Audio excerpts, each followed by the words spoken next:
Now, Canada has been looking for signs of intelligence in the House of Parliament, while someone we know has been looking elsewhere.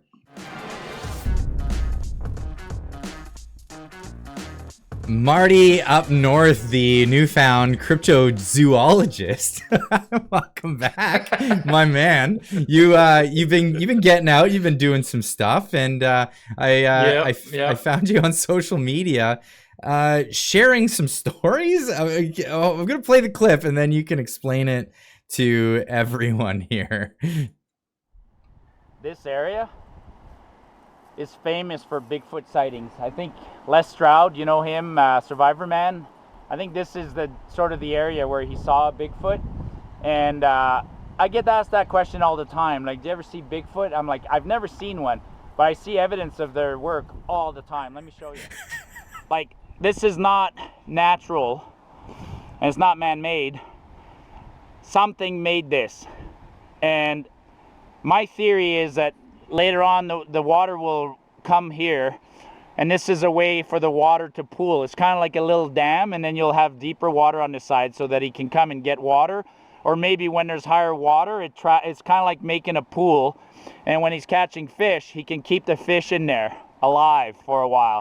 Marty, you are quite the explorer, and getting yourself out there with your new theories of Bigfoot.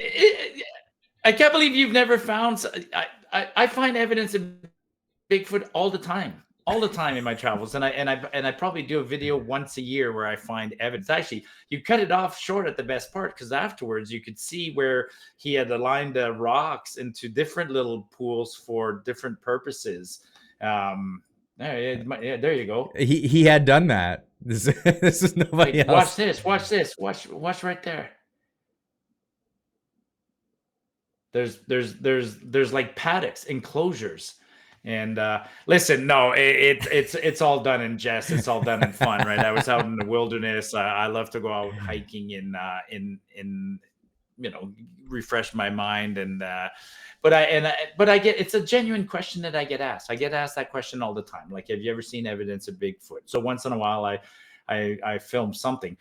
The answer to that I tell people is, I've never seen evidence of what I would call Bigfoot, but I've certainly seen my fair share of things over the years in the wilderness that are a little hard to explain. You'll see rock formations or trees set up a certain way, or noises. Noises is one of the most common things. I've made a few videos over the years of noises, things in the night that I just go, whoa, what is that? It's not a bear, it's not a coyote, it's something else. So, but your opening was correct, though. I mean, yeah, I'm going out. We're looking for signs of evidence in the House of Commons. I don't know where of intelligence in the House of Commons, and haven't seen much lately. No, we haven't seen much. Holy cow! Just accusations. Now, okay, so before we get into any of that stuff, the budget is supposed to be happening. This is something we're supposed to hear about. There's going to be a vote. Nobody seems to know when the vote is. Jagmeet Singh was playing the game of, I'm not going to vote with the Liberals, or I'm leaving it up to I haven't decided yet. And then, of course, he says he's going to vote along with the Liberals. That's his declaration anyway. And of course, we all know this is a vote of non-confidence. Yep. Yeah, well, the budget was published on April 16th, so 2 weeks ago. The way it's supposed to work is, after the budget is tabled, parliamentarians are supposed to have time to look at it. They sit in different committees and have committees, big committees, and then talk about it. And then at some point, somebody says, okay, we've talked about it long enough. Let's make a motion in the House of Commons to approve the budget. And nobody's made that motion yet. So they're still technically busy studying the budget, but they've been so caught up in gong shows that they haven't actually sat down to review the budget. Now, there has been one review. I did record one instance where the parliamentary budget officer last week was brought to committee, and he was he slapped the Liberals on the wrist. I mean, the Conservatives asked him questions. He's supposed to be nonpartisan, right? Mm-hmm. He's the parliamentary budget officer. he provided a document that he tabled, I think, on the 27th for Parliament, and it's his analysis of the budget. And they asked him questions, and he basically said he doesn't like. He definitely the parliamentary budget officer doesn't like the capital gains increase, the inclusion rate going up. He didn't like several things. He didn't like their predictions for GDP growth. He didn't like the way the debt was heading. Blah blah blah. Nobody's put forward a motion to vote on the budget.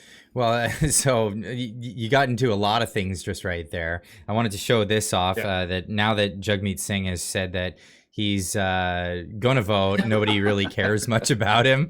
Actually, this is a great... nice scrum, Jagmeet. Yeah, this is a great photograph that Eva Chipiuk put out. This picture speaks 1,000 words. Nobody cares about Jagmeet Singh. You know, he was just talking about how when he's elected prime minister, and people are like laughing that off because that's just never going to happen. But well, and his excuse is like his speech for... Basically, last week he said, I haven't decided if I'm going to vote. Today he said, yes, I will vote for it when there's a vote.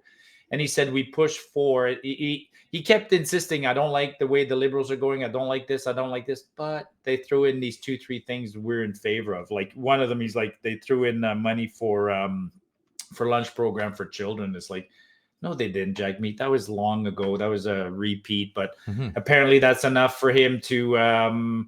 he feels that he's done his part. Like on behalf of Canadians, he's saved us a whole bunch of money by making sure that kids don't go hungry at lunchtime. Which not a single sandwich has ever been served on that whole bureaucracy.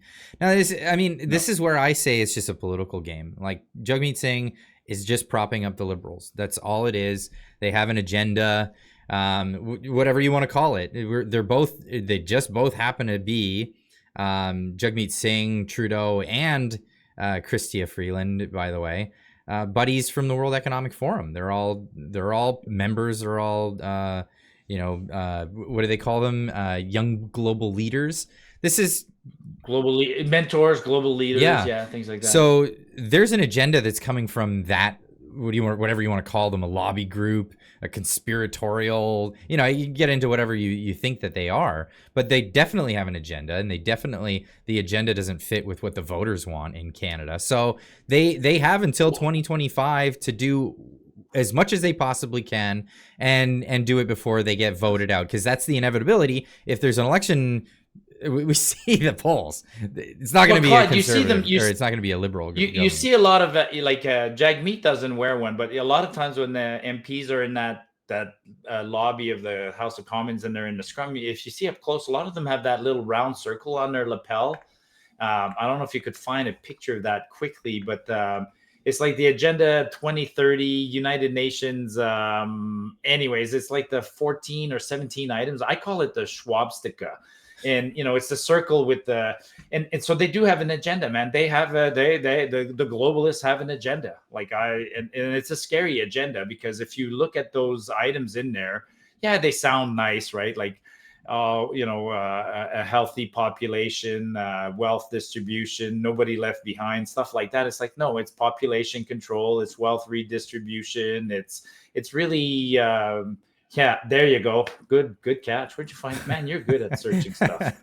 Yeah. And I didn't make that up. That's somebody else's term, the Schwabstica. I'd never heard that until recently. Yeah. And that's what it is. It's the Sustainable Development Goals thing. If you go to Nanaimo, the O on Nanaimo is that on their piece of corporate art, whatever that stuff is. But yeah, this is. I bet you the O in Ottawa is the same one too, probably. Yeah, maybe. Well, actually, the Ottawa symbol is really weird. People are caught the fact that the O has like 3 things coming off of it, making it look like 6 sixes all together. 666. That was another weird one that sort of spawned out of this. Hey, but before you get on with this, I wanted to mention the Liberal Party they've been doing their tour de budget for months now, which is completely unusual for budgets. You don't campaign for a budget. They usually just announce it, and then everybody has to go over it, scramble through it before the day that they have to vote, and then they either vote yes or no. and it's usually yes, because they want to keep the government going. Anyway, the tactics, right? And now it's a completely different tactic. It's a campaign. Meanwhile, the liberals they're going out there with the most disinformation I've ever seen and just saying this stuff all the time. Here's the Liberal Party saying over 1.1 million more Canadians are employed now than before the pandemic. We're investing in our workers to grow an economy that works for all Canadians. And they're boasting that job growth is 6%, and it's more than all of the G7 at this point. And I had to tweet this out. This is probably my most liked tweet of the week. I literally spit my coffee out. I did. I actually literally spit my coffee out. It was just after I recorded a video. This tweet popped up right away, and I came out. These are mostly government jobs. Not to mention that there are over 1 million new people in the country since just last year, thanks to the Liberals. I'd hope that maybe some of them are employed. Like, where are they counting these numbers? Clyde, I can do this all day long. You and I can do this all day long. It's been one of those weeks. I can take any tweet from any Liberal MP right now and tear it apart. I mean, as an example, the one today was, I can't remember, Mark Miller. One of the ministers was in Newfoundland or in Nova Scotia, bragging about, Nova Scotia had 800 housing starts, a record. It's like, okay, that sounds interesting. I go and look at housing starts for Nova Scotia, and you go, well, of course they had 900 housing starts. You had this giant gap between 2019 and 2023. There wasn't even a single start of any housing in Nova Scotia. Like, it was so depressed because, and so the Liberals will say, oh, and it's because of our policies. What? The policy you announced yesterday suddenly made 900 starts last month? No. It's just, it's a catch up. It's a slow waking up and trying to get back to normal. It's not even it's a continuation of last week. The Liberals tried to they tried to table a budget. The budget's not popular, and they're trying to go on the street and just listen to what they're talking about. They're sending this week this week was another funny week, right? They're sending ministers out there trying to be outraged at the fact that Pierre Poilievre used the word wacko in the House of Commons. I'm like, again, folks, you've lost the moral high ground on this one. You brought a Nazi to the House of Commons. So it's like, it doesn't matter what terms we use, it's fake outrage. And Canadians saw behind it. I don't know of a single Canadian who's upset about Pierre Poilievre calling Prime Minister Trudeau a wacko. Well, I'm glad that all the other all the other MPs in the House of Parliament, they walked out with him and said, "Forget this. This is dumb. We're done." Yeah. And of course, I'm going to get more into that in a bit, but I wanted to bring this one up. This was the Fraser Institute talking about the irresponsible fiscal management is basically the sum of this budget, the main theme of the government budget for 2024. In this year's federal budget, the government has again demonstrated its proclivity to increase taxes, spending, and borrowing.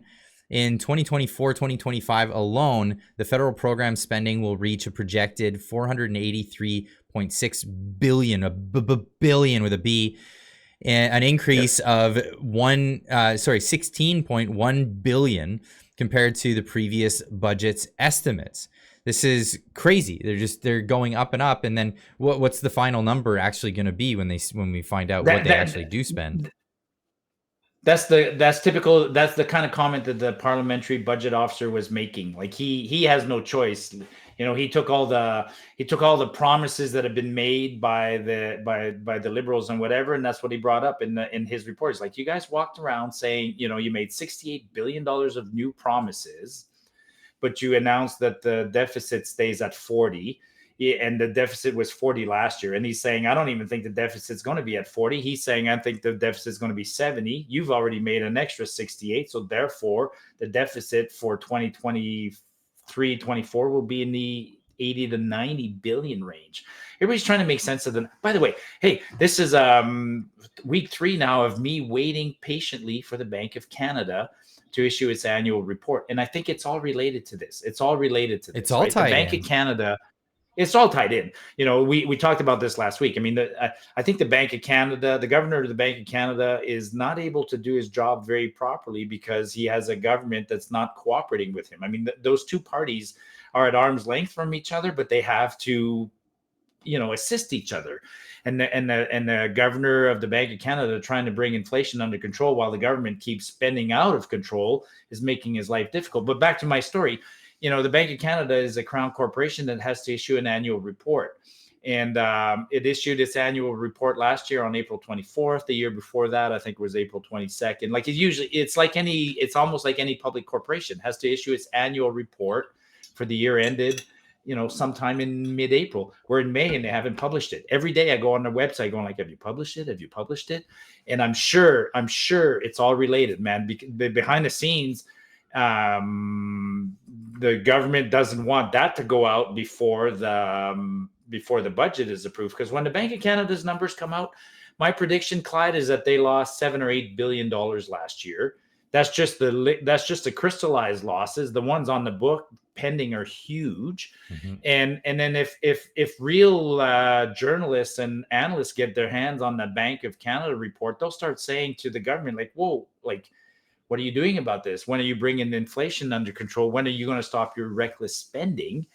And they won't. Yeah, it's all related. Man. And they won't. They won't. No, they won't. And that's the problem. And it's an ideological thing. And this, I really, really gotta drill this one home for people who still don't think that, there's the left-right divide, when it comes to fiscal ideological frame of mind, when it comes to how to govern based on this. And the best place to look right now is where it's ideologically been like here and radically flipped. And that would be a place like Argentina. And Argentina right now, they just got their first quarter budget surplus in 16 years.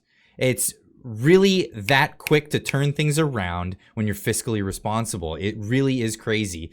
Javier Milei went in, he slashed government. He dismantled so many bureaucracies that just did not need to be there. We're just costing taxpayers money. And what do they have? They have the first budget surplus in 16 years. Libertarian leader says our plan is working. And this is from the Gateway Pundit. And then even from Reuters, which is normally a left-wing publication, they try to say it in a little bit of a different way. Argentina's Milei touts rare government surplus. Of course, it's rare because it's always been left-wing government there. Argues shock therapy is working.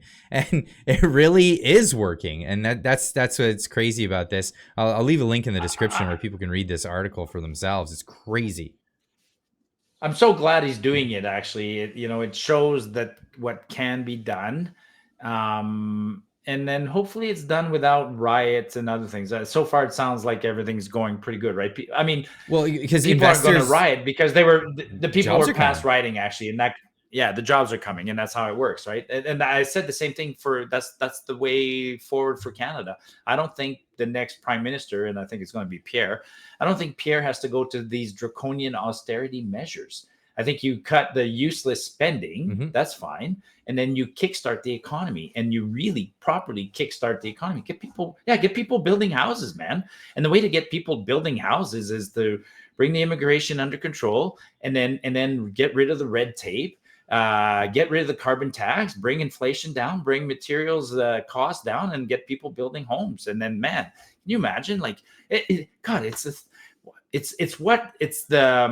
was what got the Americans out of their Great Depression of the 1930s. Like, make people work, man. Make people work. Yeah, properly. Well, and stuff. Just get out of the way. Like, really, there is so much that entrepreneurs are waiting to come into Canada. Like, actually waiting, just going, waiting for this regime to be finished, because there's so many resources, there's so much talent. We could just employ it, put it to work, and just make it happen.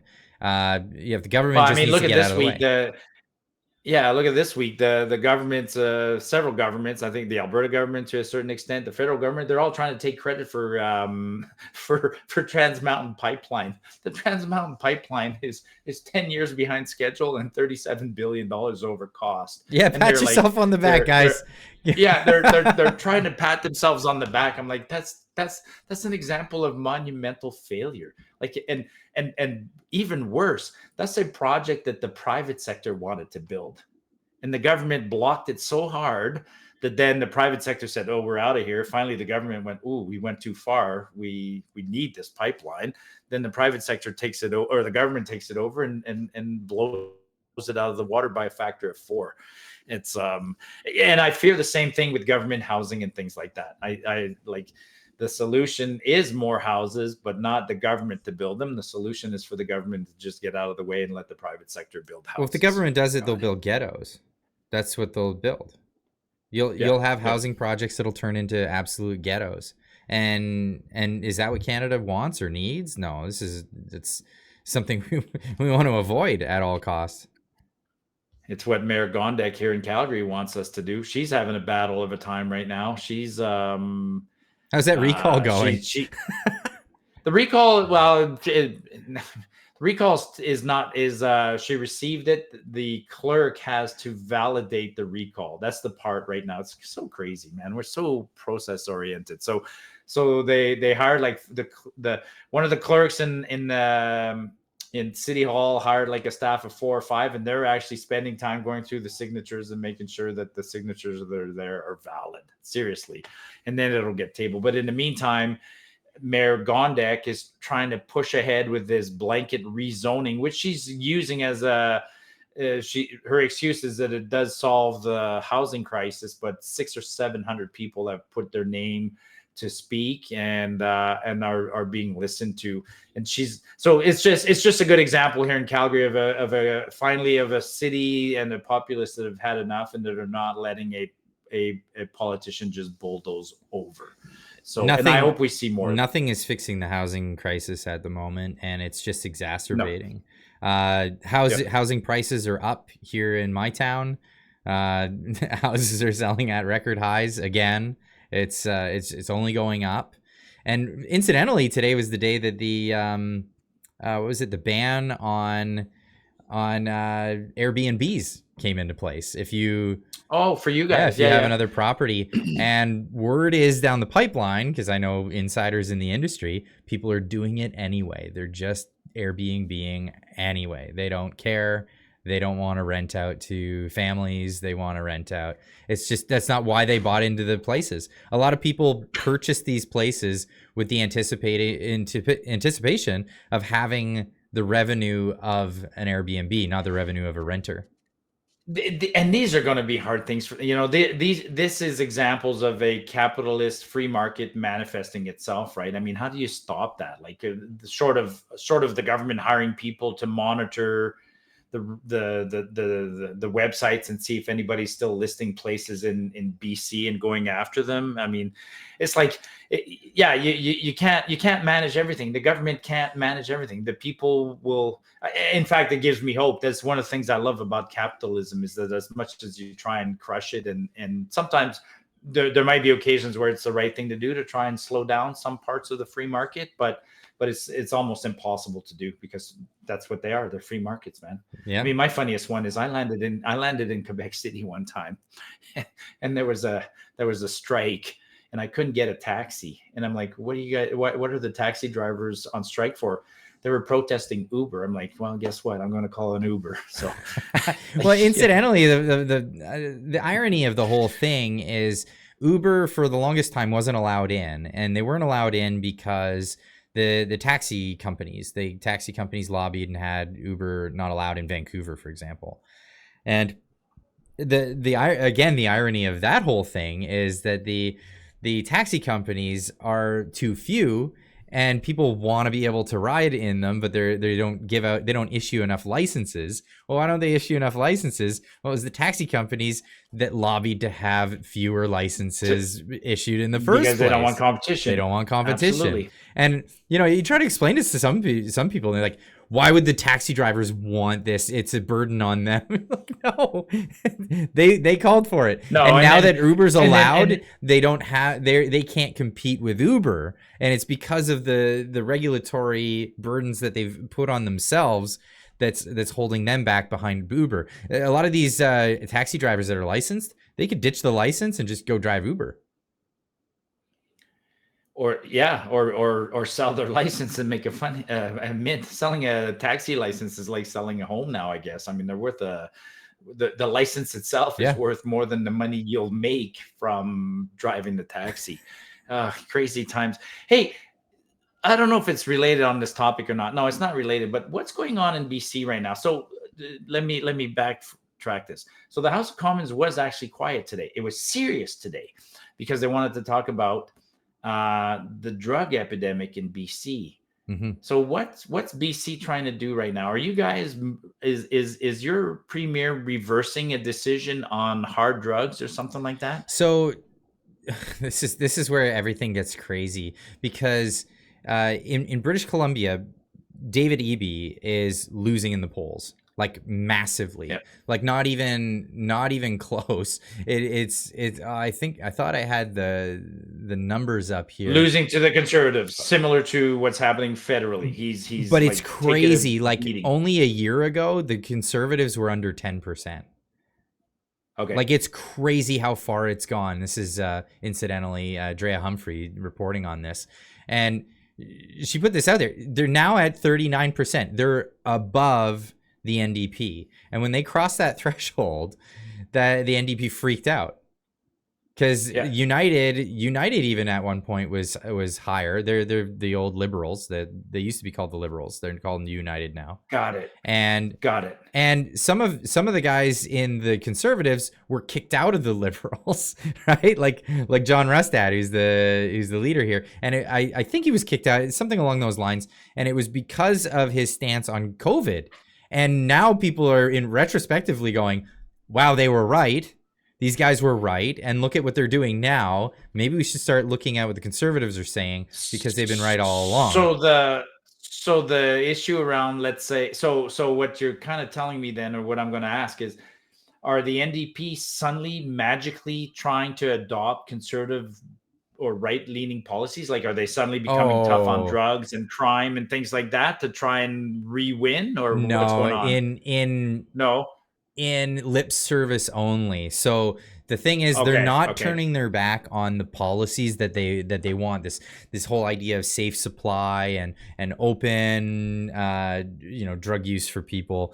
What they want to do, though, is they want to shut down the public consumption of it. They want it to reintroduce criminalization of the consumption of it in public places, which...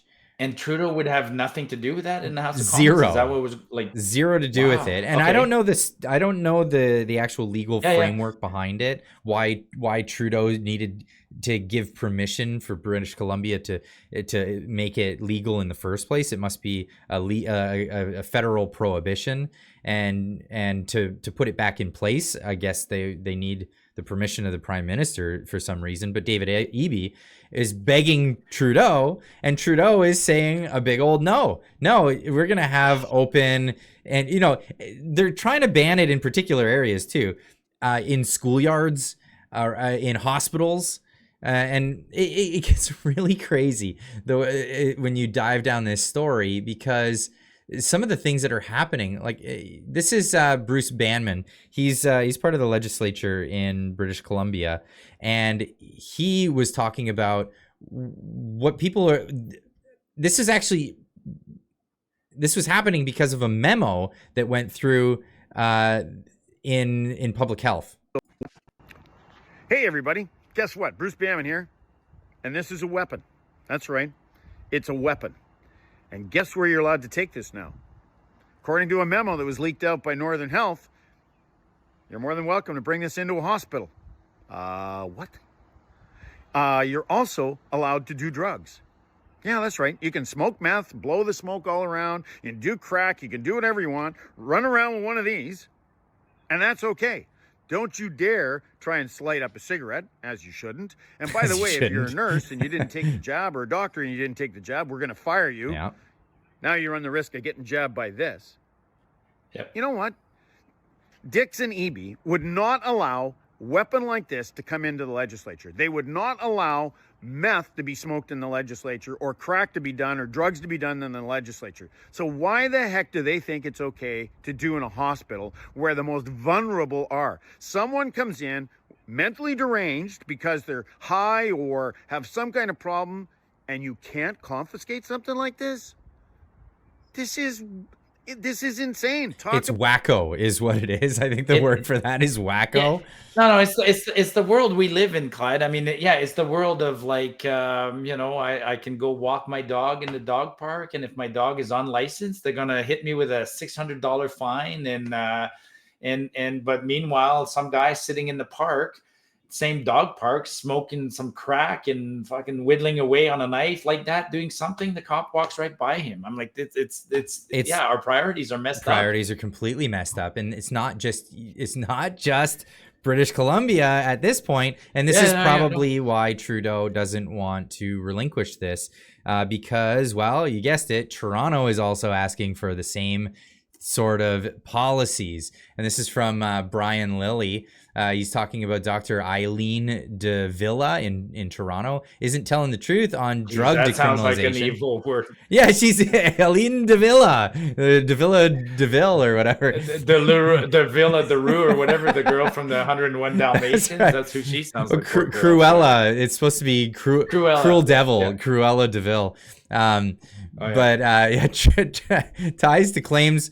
Tries to claim discriminalization won't allow for open drug use when it clearly will. Now, if you scroll down in the article, it says on open public drug use, let me be perfectly clear, De Villa said, lighting up a crack pipe in a playground or injecting drugs on the subway, these are not acceptable and should not be allowed. Now, Brian Lilly says, except under the proposal the city put forward to the federal government, these activities would be allowed. The city is very clear in its proposal, dubbed the Toronto model, that drug use would only be prohibited in childcare facilities, K through 12 schools, and airports. That's it. Well, so I can see why Trudeau's opposed to this. I mean, you and I know this. One of the main reasons Trudeau got elected in 2015 is because he decriminalized marijuana. And then he went too far in decriminalizing other things, other drugs.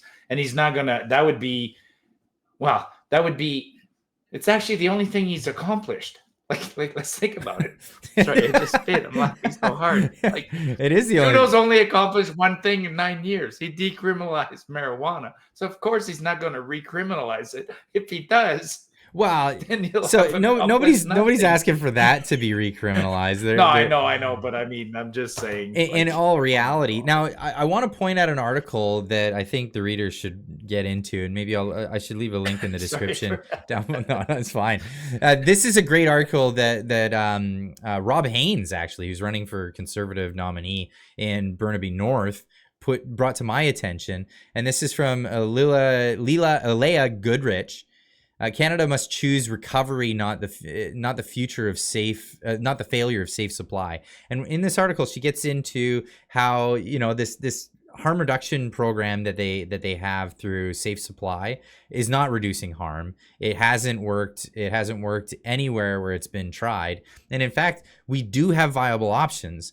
And it's really interesting because she even gets into the history of it, how with I think it was the Purdue company that supplied Oxy, and that was a big OxyContin. That was put out. That ended up out on the streets. Purdue was sued over it because they mislabeled it, gave bad information on its addictive properties. It ended up out on the street, and then once that gravy train ran up, the government quickly went on to other substances like hydromorphone, which is, guess what? Guess who makes it? Purdue.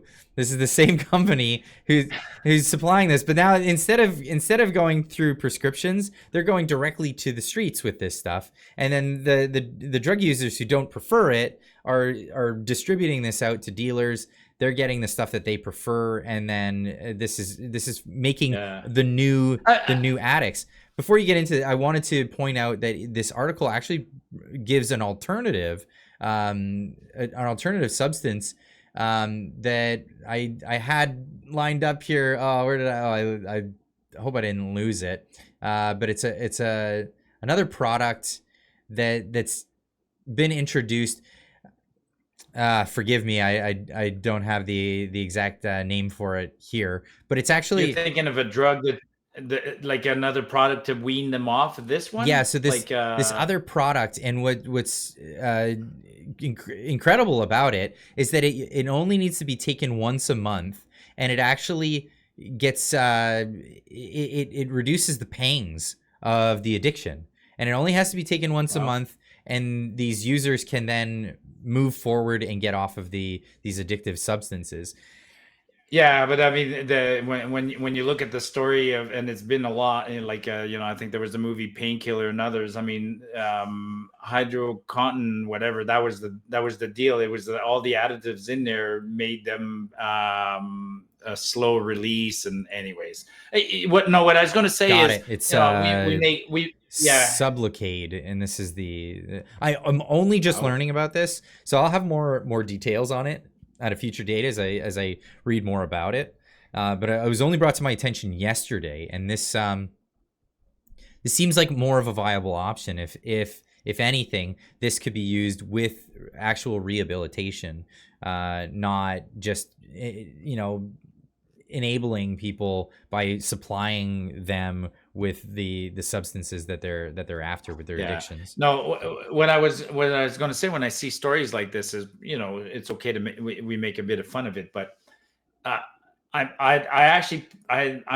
like seeing that governments will reverse their position on something, right? It's possible to see that you've gone too far with something and bring it back, but that's the very nice side of me. The other side of me says we could have let 3 other jurisdictions experiment with this and then see how it's going over there and then try it here, But what scares me now is that I know that across Canada, these kinds of social, like I call them social experiments or social evolutions, they're going on in almost every province and at a rapid pace. And now we're seeing that, we've talked about this many times, unintended consequences. And there's a lot of unintended consequences to free drugs, man. Like a ton. And it's not just Canada. Like just south of us in the northern United States, they're trying these experiments and they're reversing their position. They're saying they failed. It was a failure. It was supposed to be harm reduction.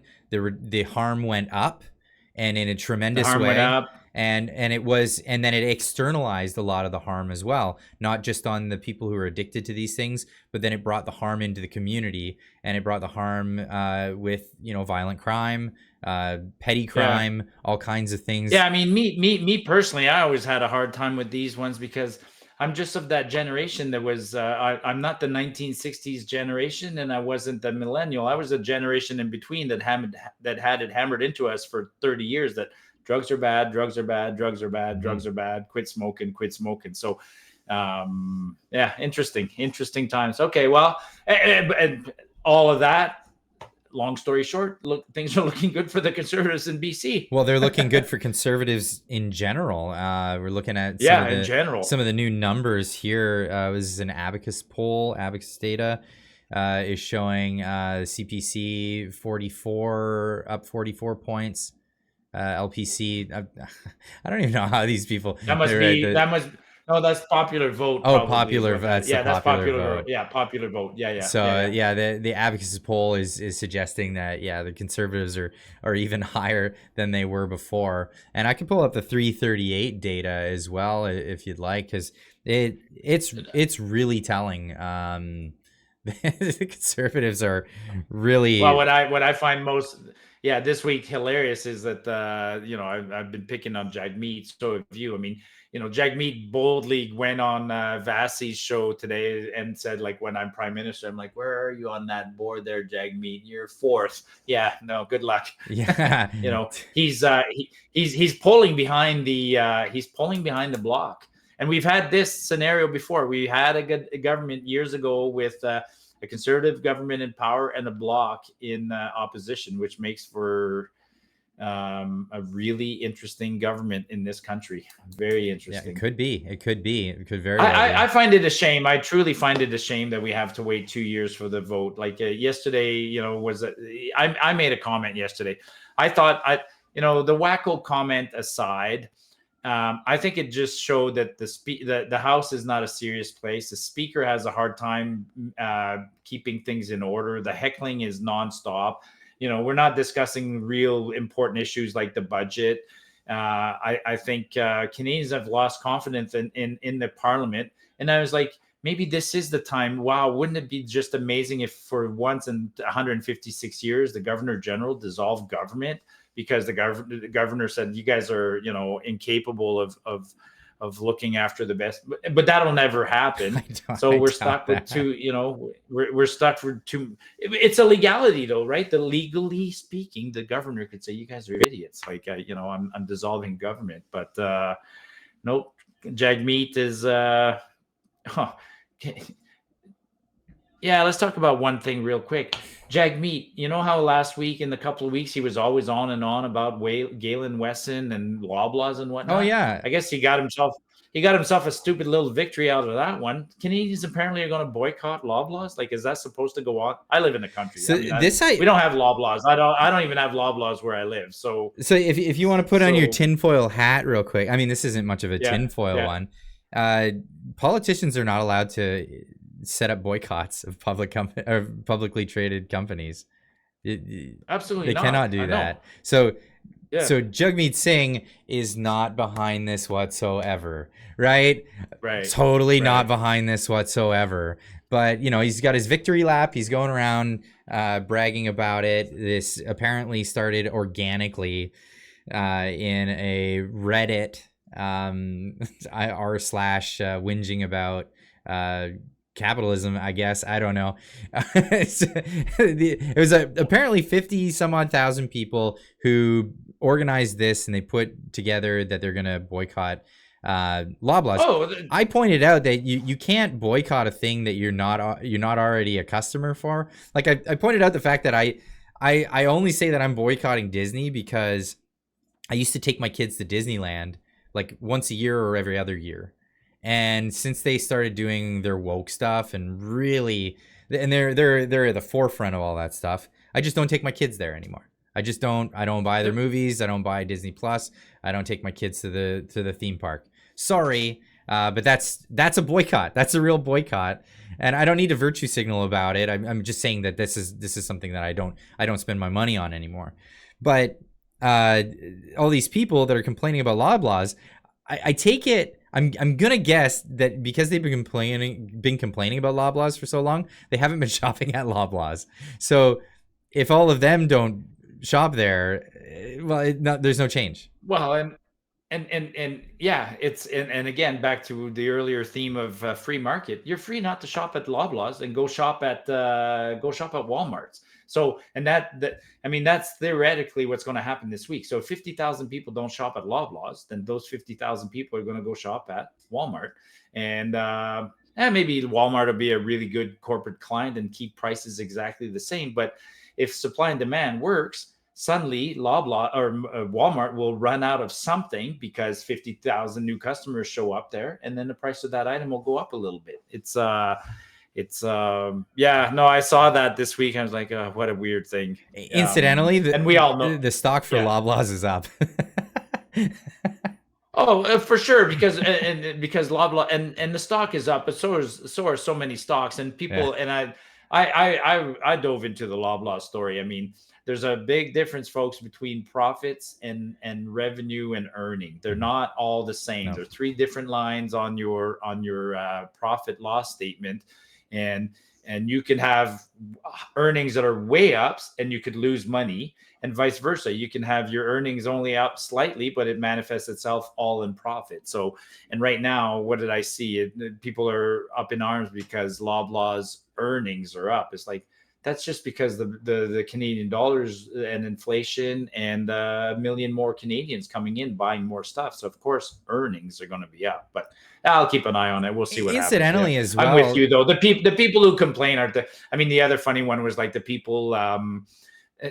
Remember when the hockey teams wouldn't do the Pride jersey, and then some of the Pride guys are like, "Well, that's the last time I go to a hockey game." Like, you never went. To go to a hockey game to start with, so you got to be a customer. I got to drill this into people's heads. I'm boycotting. I'm boycotting the ballet, Clyde. Oh, Boycotting the Marty, ballet. they were counting on those ticket sales. I'm sure they were. But Yeah, that's the yeah, way it is. And of course, yeah. then we get to our other story about denounce a thing. Everybody rally around somebody having to denounce something. This was Justin Trudeau in the House of Parliament. I believe this was just today. What we saw yesterday from that side was unbecoming of anyone who aspires to leadership. His refusal to denounce far-right nationalist extremism cannot and will not be overlooked by Canadians. Far-right extremism and its enablers pose real and dangerous threats to marginalized communities. This is not something as a country. Is he wearing a Diagolon tie? And on this side of the House, we never will. Unfortunately, that leader cannot say the same. Oh, that's funny, Doesn't that Marty. look- That's funny. It kind of looked like it, doesn't it? I thought it did. He's got diagonal stripes on his thing. He must be a white supremacist. Oh shit, Clyde! I gotta go find that video and make a comment on that. That's one. fun. I gotta beat you to it. Yeah. Speaking of Diagolon, they did him a favor. No, they did. What would you say they did? Did they do Pierre a favor, or you saw that, right? Jeremy McKenzie did a. Oh, he's doing himself I a don't know, favor. I'm sure that was written by a lawyer. Yeah, So he did I saw do. a 3-4 minute.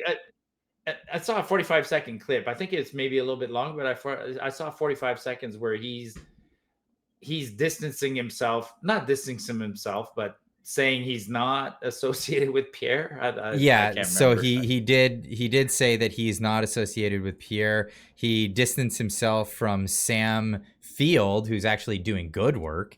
Sam Field, he was part of the Freedom Convoy, and he's been doing the Axe the Tax protests. Incidentally, he's the one who owned the trailer. Actually, I spoke to Sam Field. Oh, did he? Oh, really? The trailer? The trailer, No. that one trailer. So, incidentally, he's the owner of that trailer. He wasn't there at the time, but the thing was, during the convoy, everybody came and they signed it. And I guess one person put that on the door. He didn't think anything. He wasn't thinking about it. He hasn't erased anything from the trailer all the way back from the convoy.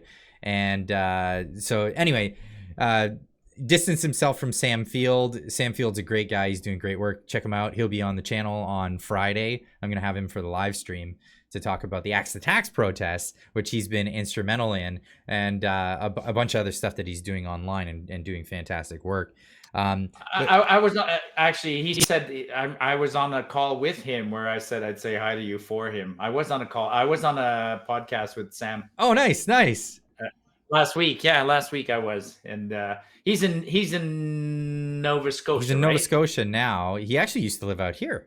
He actually used to live out Oh, there. okay. Yeah, he's yeah, originally yeah, from Nova Scotia. He's back in Nova Scotia at the moment, and he's doing all of that stuff out there, which is all great work. Enough to draw the attention of the future Prime Minister of Canada, which is great. That's fantastic. But of course, the Liberals, they want to tie any bad stuff to anybody else. It's the whole guilt by association thing, and that was happening. I think there was enough pressure on Jeremy McKenzie because a lot of stuff was coming to light about what they've been saying, like what they actually say on their podcasts. I brought that to light. It's really not good stuff.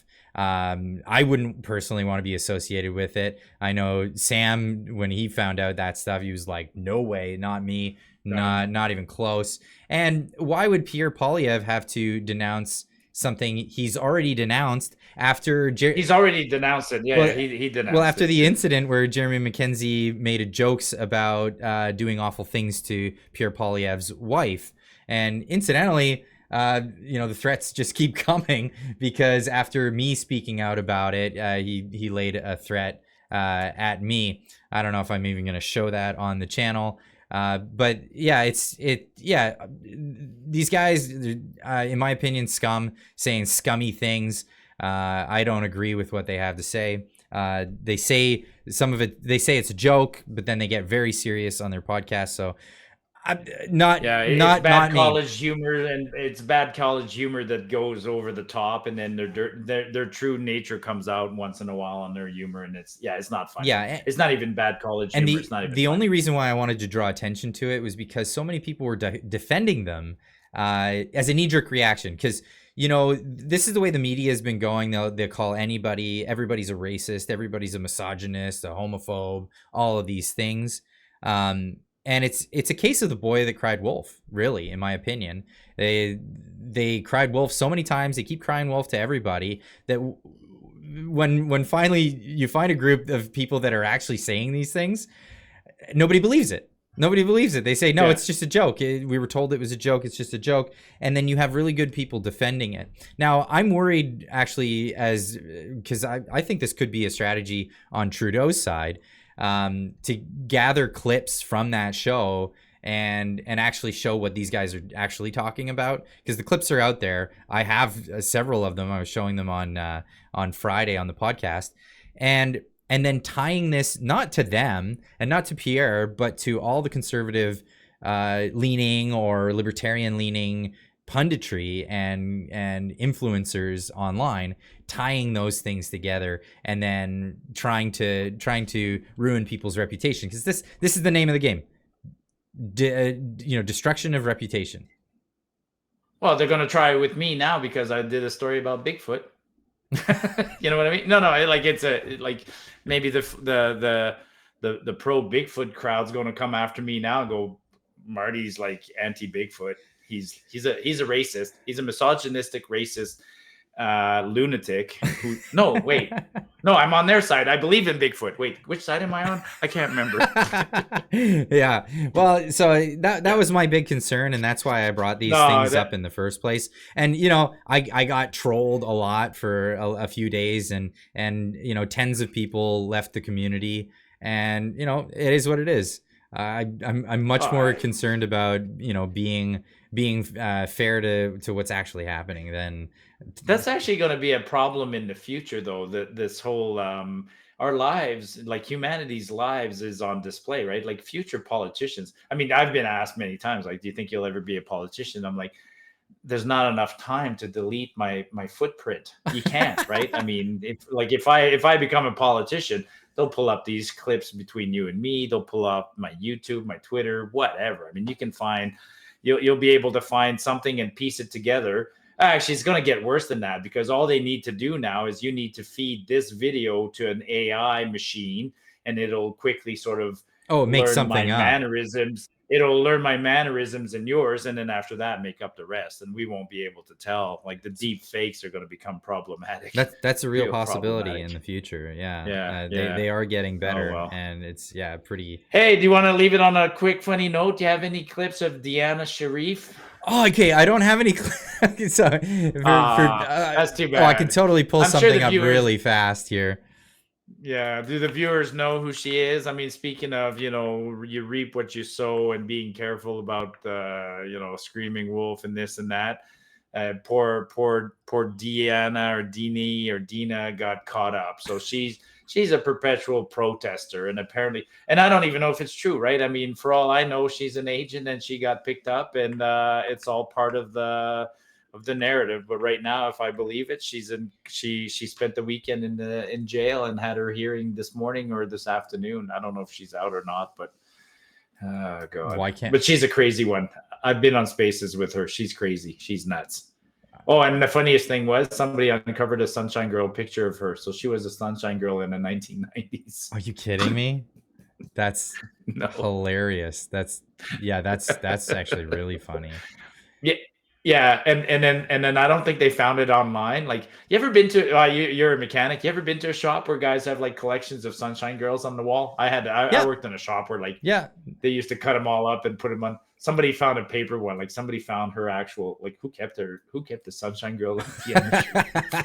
Oh wow, ooh, man! Wow. Whoever you were, you're a sick dude. Yeah, poor girl. Is she out or? So she's not out. She's actually being held without bail. She's facing multiple charges. So she's my buddy Alex, he's known as the Amazing Zoltan on Twitter, on X. He told me about the concept of these people that are perennial protesters. They show up to everything. He likens them to like pro wrestlers. They have the same kind of like get ups and attitudes as like the WWF. It's crazy. So she's one of those. She's one of those people that would show up and really blur the line between what's legal and what's not. Trying to assault people. They've now said that those tweeters that you tweet in people's ears to get them to shut up, that's now an assault. That's an assault with a weapon because it can cause hearing damage, these things. But she's being held for, it says here, perpetual protester Deanna Sharif had her first appearance today in relation to her serious charges, including hate-motivated harassment. So this actually... That's interesting. So is there just harassment and hate motivated? So they're inventing terms now? They are, I guess. And this is where like my libertarian side goes. Don't celebrate things that are gonna lead further down the road of authoritarianism. Stick up for everybody, even the people that you don't like, you disagree with. Just like the Diagolon guys, they have every right to say the stupid things that they're saying. And I have to fight for their right to say it. I don't agree with what they're saying. I don't agree with this Deanna Sharif lady and what she's been doing, but she has a right to a speedy trial. I disagree with her, but she has a right to a speedy trial. Absolutely. Exactly. And she's being held without bail.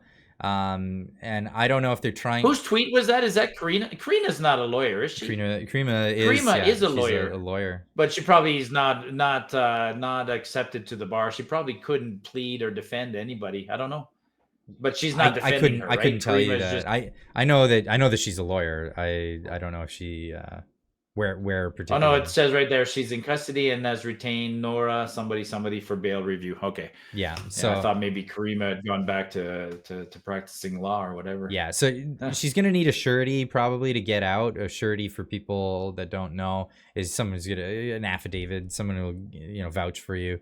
And there's consequences if that person doesn't hold up. So a surety really has to know what they're doing. Incidentally, she, in her podcast, she said that she gets money from Trudeau. People are saying all this all over X. This was a while ago. This wasn't anything new. I don't know the validity of it. It's just something a crazy woman said in passing on a podcast. So to take that with a grain of salt on the validity of that. That she's a paid agitator. She might have just been trying to troll her audience. I got my carbon rebate the other day. That's money from Trudeau, so I get paid by Trudeau as well. Oh, you got a carbon rebate? Sure as hell ain't going to. I got it. Yeah, we get it in Alberta. You're not eligible. It comes to my wife. That's why I was never seeing them. So, we get them. I guess 4 times a year or something like that. Oh, lucky you! It comes as a. Yeah, comes in. It's an automatic deposit, so I know we got it. All it costs, Marty, is rising costs of living perpetually for the foreseeable future. That's all it's going to cost you. Well, I'm going to use my carbon tax rebate to go to Loblaws. Get yourself a Perrier, Marty. Yeah. That rebate. God. That's that week. That's this week. So that's where we're at. Marty, where can people find you? Marty Up North on Twitter and Marty Up North on YouTube. Yeah, come see me on Twitter. Come give me a comment. I'm bored. It's snowing outside. I can't do nothing. It's snowing May 1st. Yeah, we'll talk about that next week. If we're doing this call next week, well, not if. When we do this call next week, if there's still snow on the ground, I'm going to rant for a whole hour on climate change and how bullshit it is. Because right now, trust me. You can tell everyone in the comments why I'm not moving to Alberta. You can answer that for them. I could flip the camera and show people right now. It's snowing. It's been snowing all day. It's been snowing for 3 days now. I'm depressed almost because there's so much snow on the ground. It's annoying. And it's May. It's annoying. Yeah, I feel it. I feel it. Well, it's not snowing, right, but I feel it. Let's do this next week. Okay. Cheers. See you next week. Cheers.